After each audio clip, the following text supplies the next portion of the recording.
Hey, and welcome back to another projectile motion example, this time example 4.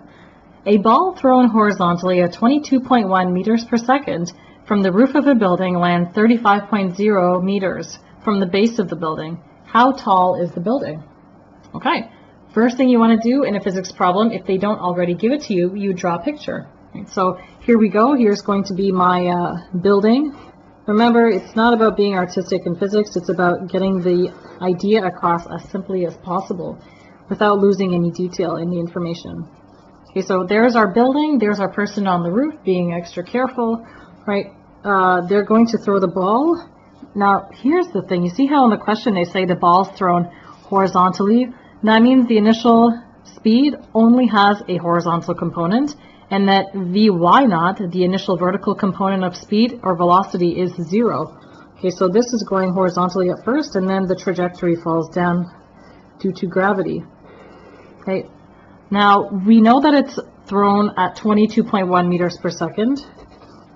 So our V naught is equal to 22.1 meters per second. It lands 35.0 meters from the base of the building, so that's from there to there, so that is my x distance, 35.0 meters. All right, and we want to know how tall the building is. Now, because the majority of the motion, or rather all the motion in this problem is down and to the right, I'm going to let down and to the right be positive. Okay, so here we go. Excuse me. Let's define a couple more variables here before moving on in our picture, okay, that weren't given to us in the problem.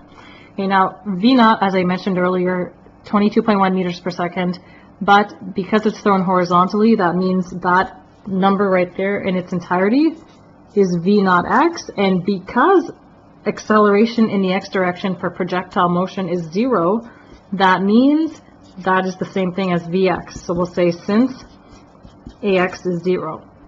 And again, that's always true for projectile motion problems. Now, because we define down to be our positive direction, I'm going to go ahead and say that where the ball starts, or rather the top of the building, so if the ball is thrown based on the top of the building right here, our y naught value is going to be 0. The acceleration in the y direction is going to be positive 9.8 meters per second squared, since down is positive. We just defined Ax to be 0, so there that is. And one more thing, because our initial speed is purely in the x direction, we're going to say that V naught y is equal to 0. Now what we need to find is the height of the building. So the variable that we're looking for, well, we have y naught. After the ball falls, it goes down this vertical displacement right here. So we are looking for y. So because we're looking for this y value, we're going to start off in the y direction. In the previous videos, we were starting in the x direction since we were looking for x components of something, right? So here, let's start in the y direction this time. Now, look at what y values you have, or what you're looking for. You're looking for y. You have v naught y, a y naught. Okay, so using those 4 variables, we can combine those all together using one more unknown in this following formula. Y is equal to y naught plus Vy naught t plus 1/2 ay t squared. Okay, you're always going to have that unknown of time, and that's okay. I mean, remember from the previous examples, that's what you find in the other direction, in this case the x direction. Okay, some simplifications to do first. Y naught is 0, that's this, so that goes away. V naught y is 0, so if this V naught y is 0, 0 times anything, in this case t, makes the entire expression a 0. So that goes away as well. Okay, so therefore that gives us our next line. Y is equal to 0 plus 0. I mean, you don't need to write that, but just so you know, there's our 0 for the y naught, 0 for the next term, plus 1/2 ay t squared. Okay, so acceleration in the y direction, we know 9.8 meter per second squared, so we need to find time, and we are going to find t from the x direction. So this is similar to the previous examples, just in reverse. Now we have to go to x. Okay, so let's do that over here. The x direction.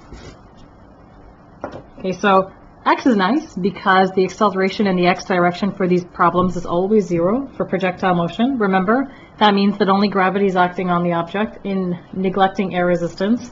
So speed, we know, is distance over time, and we're going to specialize that equation and expression for x. So Vx is equal to x over t. Rearrange this expression right here for time.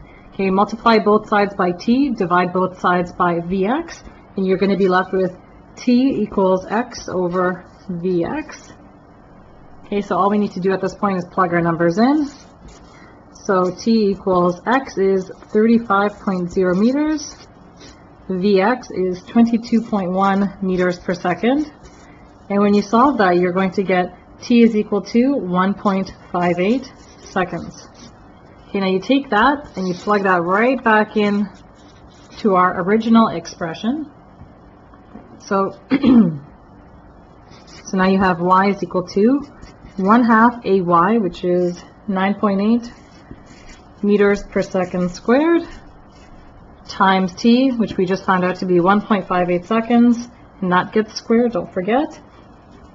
And when you calculate that all out, you're going to get y is equal to 12.2 meters, and sure enough, that is the correct answer to 3 sig figs as we have in our original problem. Okay, so that makes y equals to 12.2, the height of the building, and the final answer. So that's it for this video, guys. If you enjoyed it, be sure to click that like button and subscribe to Physics in the Flesh so you never miss a video from me. I will be posting every weekday at 12 noon, so be sure to be on my channel at that time to catch my latest video. Enjoy the rest of your day, guys, and I will talk to you later.